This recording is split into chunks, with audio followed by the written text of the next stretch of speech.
Hello, and welcome back to Muji's Tavern. Today, I wanted to talk about a story that's pretty cool. It's called Marvel's Dark Ages, and in a world with no electricity, Marvel's favorite Marvel superheroes are sent to this world that has like basically no power.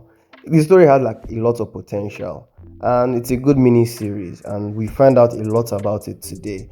It gives me a lot of vibes from Revolution, a show made by Eric Kripke of The Boys, if you guys are familiar with that, as well as Supernatural.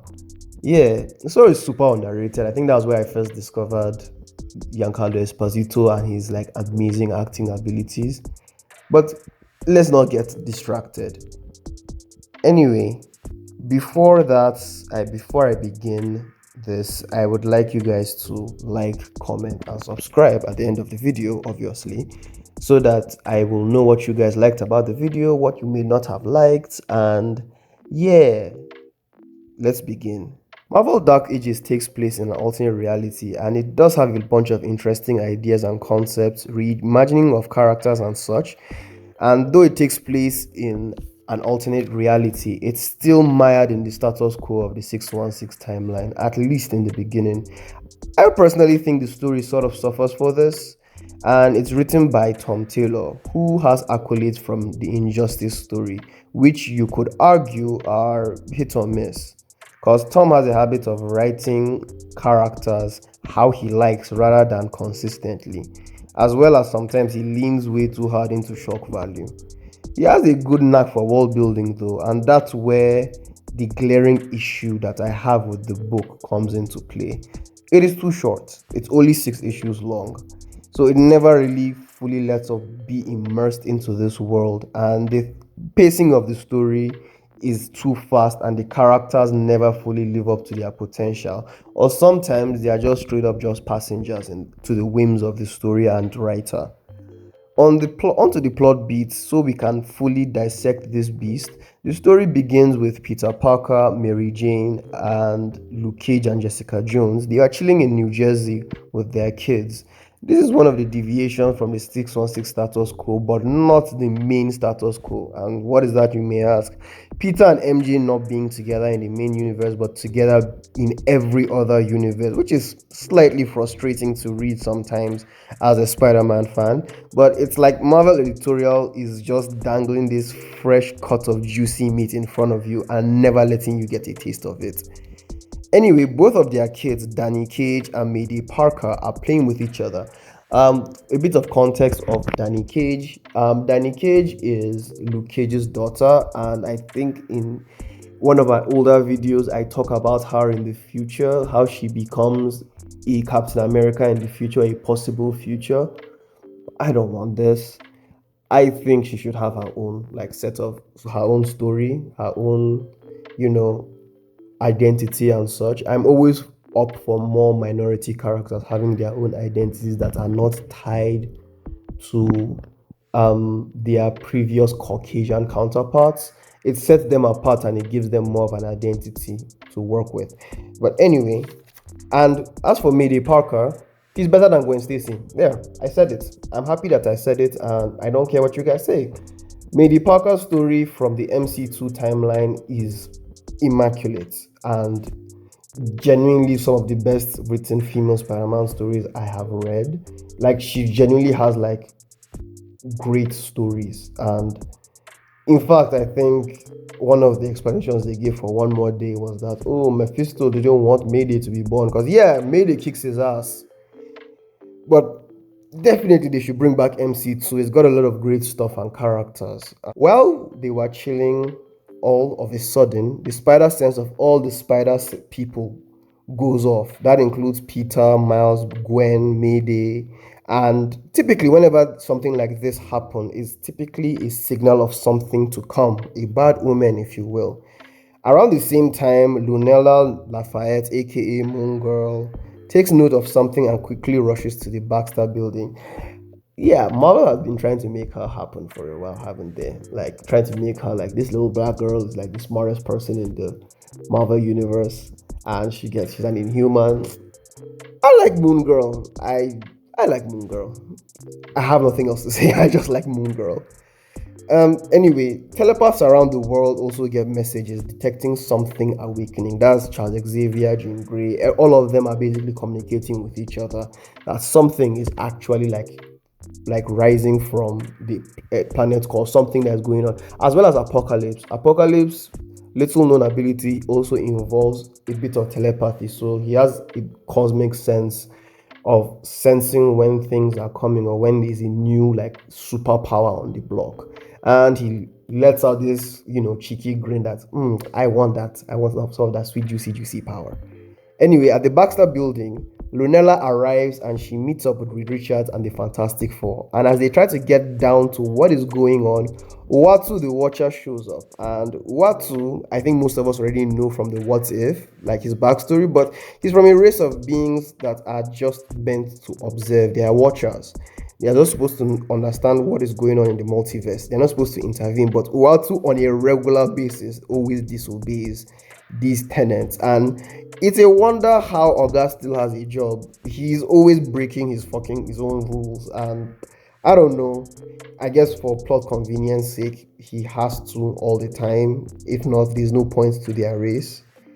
Anyway, he reveals that the reason why everything is happening is that the world is about to end because of a being or a machine being known as the unmaker, and it has been buried in the center of the earth. So congratulations. the this makes it like what, the seventh, like another celestial that is being buried under the earth. Like, side note, around the time that this comic was coming out, Jason Aaron's run of Avengers was also running, and during that, they also revealed that the Earth's entire like purpose was that they are all antibodies. They are basically like the shit, piss, and vomit of a dead celestial. Yeah, the celestial came, crashed on top of the Earth, and when it died, all humanity essentially sprung up from that, which I don't know, kind of contradicts the entire thing that the Celestials are the ones who seeded the planet. But anyway, let me continue before I get off tangent. The Omega was an entity made to combat entropy in the universe, i.e., it went around consuming black holes or space dust that essentially caused the universe to decay. However, the machine increased, because it started consuming galaxies, it started consuming planets that it had no business consuming, started consuming energy sources, and the living tribunal just put them down, And where would its resting place be? Earth.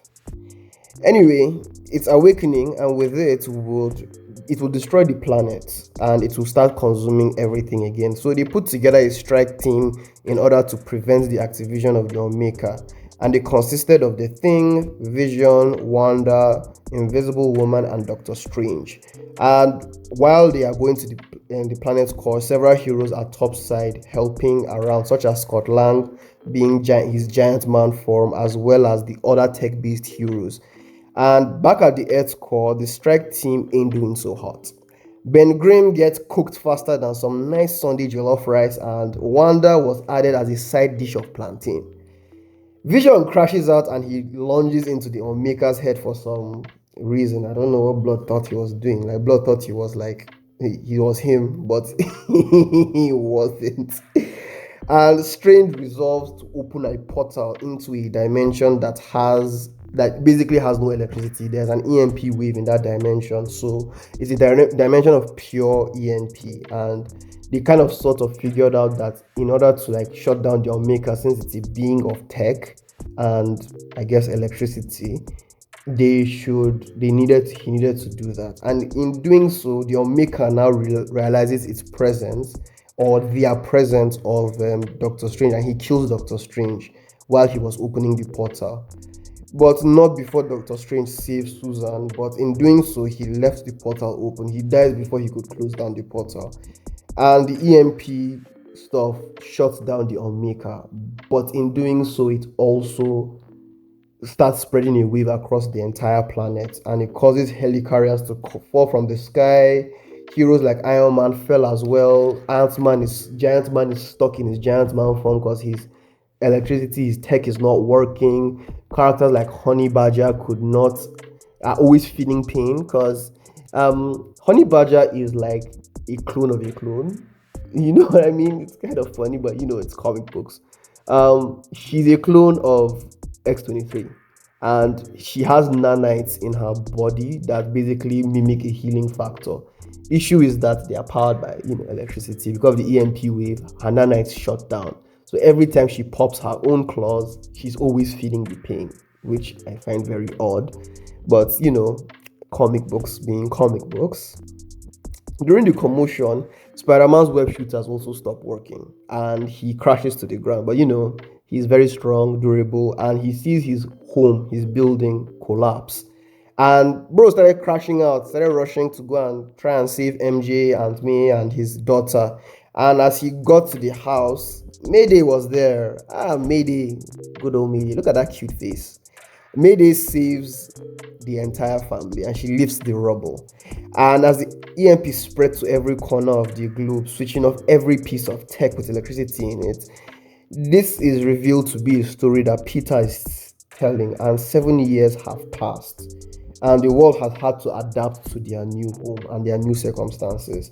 It's a little contrived to suggest that nothing was done to solve the problem for like 5 years in the world, with people that have power such as they can generate electricity on their own. You have characters like Storm still running around, Living Lightning is running around, Electro is running around. Like you have so many characters that generate electricity, but anyway, it's the Unmaker was just a plot convenience that was just there to give the story a reason to the world to go into darkness. But in the aftermath is when the world building starts to be sweet gone.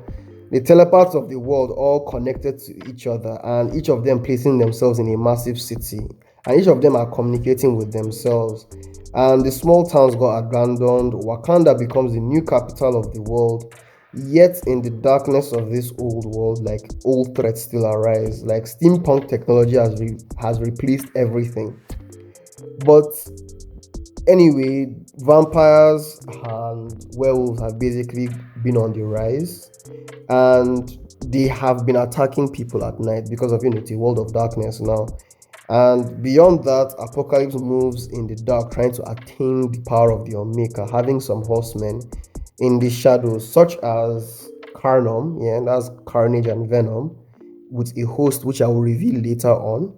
Reed Richards, Beast, Lady Deathstrike, Iron Man, and She-Hulk. This panel doesn't even make sense. Like it just make sure that the story wasn't fully fleshed out. At least the plot wasn't fully fleshed out. As this lineup isn't what is even consistent with the rest of the story.